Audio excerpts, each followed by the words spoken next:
Friends, welcome to my channel. எப்படி இந்த மாதிரி யூனிக்காக பவ் ஐடியாஸ் பண்ணலான்னு பார்க்கலாமா? இப்போ நம்ம ஃபஸ்ட்டு ஒரு பவ் ஐடியா பார்க்கலாம். நான் கொடுத்துருக்க மெஷர்மெண்ட்டில் பேப்பரை கட் பண்ணிக்கோங்க. அதை ரெண்டாக ஃபோல்டு பண்ணணும். ரெண்டாக ஃபோல்டு பண்ணதுக்கப்புறம் அதை இன்னும் பாதியாக ஃபோல்டு பண்ணிக்கோங்க. அதுக்கப்புறமா அதில் நான் எப்படி ட்ரா பண்ணுறேன்னு பாருங்கள். அதே மாதிரி ட்ரா பண்ணிவிட்டு நம்ம அதை கட் பண்ணி எடுத்துக்கலாம். கட் பண்ணதுக்கப்புறமா கீழே ஷார்ப்பாக இருக்குல்ல, அது வரைக்கும் மட்டும் கட் பண்ணிக்கோங்க. மிச்சம் இருக்கிறது வேண்டாம். அதுக்கப்புறமா இந்த மாதிரி சென்டரில் ஃபோல்டு பண்ணிக்கலாம். ஃபோல்டு பண்ணதுக்கப்புறமா கீழே எட்ஜில் நான் எப்படி கட் பண்ணுறேன்னு பாருங்கள். அதே மாதிரி கட் பண்ணிக்கலாம். இந்த மாதிரி கட் பண்ணதுக்கப்புறம் அதை நம்ம ஓப்பன் பண்ணிடலாம்.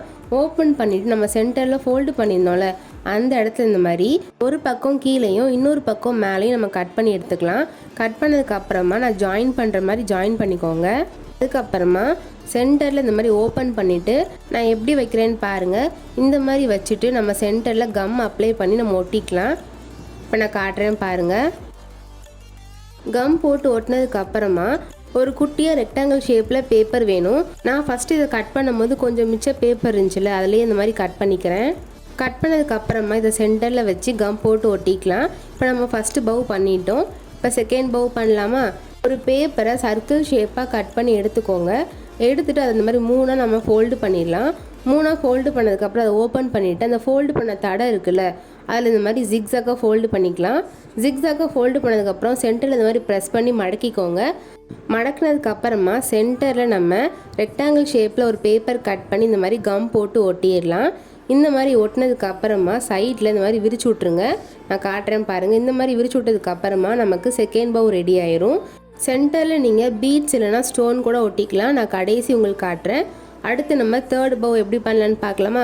நான் கொடுத்துருக்க மெஷர்மெண்ட்டில் பேப்பரை கட் பண்ணிவிட்டு ரெண்டாக ஃபோல்டு பண்ணிடுங்க. ஃபோல்டு பண்ணதுக்கப்புறமா அது மேலே இந்த மாதிரி லீவ் ஷேப்பில் வரைஞ்சிக்கலாம். வரைஞ்சிட்டு அதை கட் பண்ணி எடுத்துருங்க. கட் பண்ணதுக்கப்புறமா ஓப்பன் பண்ணி காட்டுறேன், நீங்களே பாருங்கள். இப்படி தான் வந்திருக்கும். இதுக்கப்புறம் சென்டரில் கம் அப்ளை பண்ணிவிட்டு நான் ஃபோல்டு பண்ணி ஒட்டுற மாதிரி ஒட்டிக்கோங்க. இந்த மாதிரி ஒட்டினதுக்கப்புறமா ரெக்டாங்கிள் ஷேப்பில் ஒரு குட்டியாக பேப்பர் கட் பண்ணி இந்த மாதிரி ஒட்டிக்கோங்க. ஒட்டினதுக்கப்புறமா கொஞ்ச நேரம் காயட்டும். காய்ஞ்சதுக்கப்புறம் நீங்களே பாருங்கள், நம்ம க்யூட்டாக ஒரு பவ் பண்ணிட்டோம். இதுக்கப்புறம் ஃபோர்த்து பவ் எப்படி பண்ணலான்னு பார்க்கலாமா? நான் கொடுத்துருக்க மெஷர்மெண்ட்டில் பேப்பரை கட் பண்ணிவிட்டு அதை நம்ம 4ஆக ஃபோல்டு பண்ணிக்கலாம். நல்லா ஃபோல்டு பண்ணி ப்ரெஸ் பண்ணிக்கோங்க. இந்த மாதிரி 4ஆக ஃபோல்டு பண்ணதுக்கப்புறமா கிராஸாக ஃபோல்டு பண்ணுவோம்ல, அதே மாதிரி ரெண்டு பக்கமும் நம்ம கிராஸாக ஃபோல்டு பண்ணிக்கலாம்.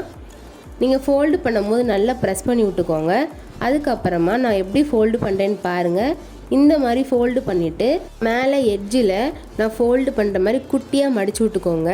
நல்லா ப்ரெஸ் பண்ணிவிட்டு அதை ஓப்பன் பண்ணி பார்த்தீங்கன்னா உங்களுக்கு ஸ்கொயர் ஷேப்பில் வந்திருக்கும். அந்த ஸ்கொயர் ஷேப்பை நீங்கள் நல்லா இந்த மாதிரி ஃபோல்டு பண்ணி விட்டுக்கோங்க சுற்றி. இந்த மாதிரி ஃபோல்டு பண்ணதுக்கப்புறமா நான் எப்படி மடக்கிறேன்னு பாருங்கள். இந்த மாதிரி மடக்கி ப்ளஸ் ஷேப்பில் உங்களுக்கு இந்த மாதிரி வரும். அதுக்கப்புறம் நான் ஃபோல்டு பண்ணுற மாதிரி பண்ணிங்கன்னா இந்த மாதிரி டைமண்ட் ஷேப்பில் வந்திருக்கும். அடுத்து இதோட கார்னரில் இந்த மாதிரி மடக்கி விட்டுக்கோங்க.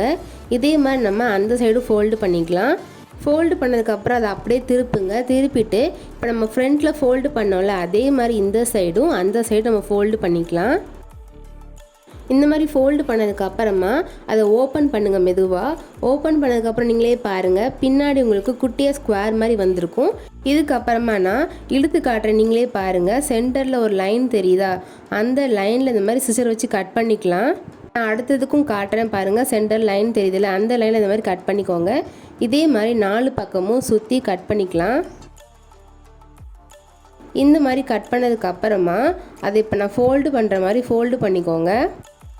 இந்த மாதிரி பண்ணதுக்கப்புறமா ரைட் சைடு உள்ளதை லெஃப்ட் சைடு இந்த மாதிரி திருப்பிட்டு நான் எப்படி வச்சுருக்கேன்னு பாருங்கள். அந்த மாதிரி வச்சுட்டு சைடில் இந்த மாதிரி நான் ஃபோல்டு பண்ணுற மாதிரி பண்ணிக்கோங்க.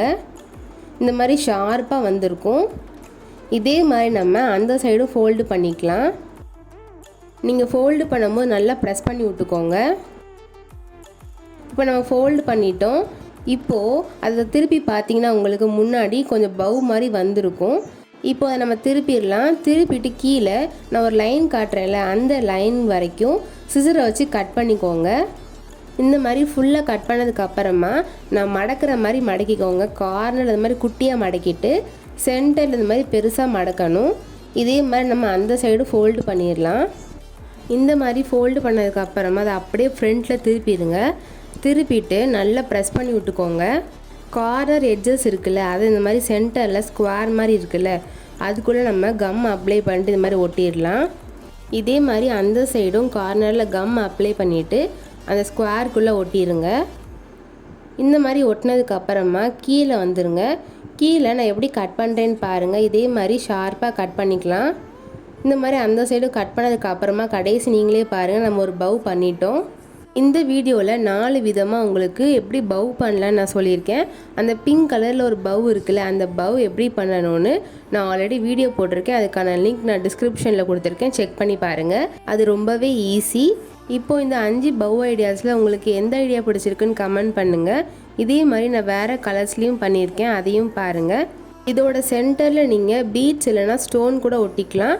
நான் உங்களுக்கு ஸ்டோன் ஒட்டியிருக்கேன், கடைசி காட்டுறேன், நீங்களே பாருங்கள். இந்த வீடியோ உங்களுக்கு ஹெல்ப்ஃபுல்லாக இருந்திருக்கும்னு நினைக்கிறேன். மறக்காமல் லைக் அண்ட் ஷேர் பண்ணுங்கள். முக்கியமாக சப்ஸ்கிரைப் பண்ணிடுங்க. பாய்.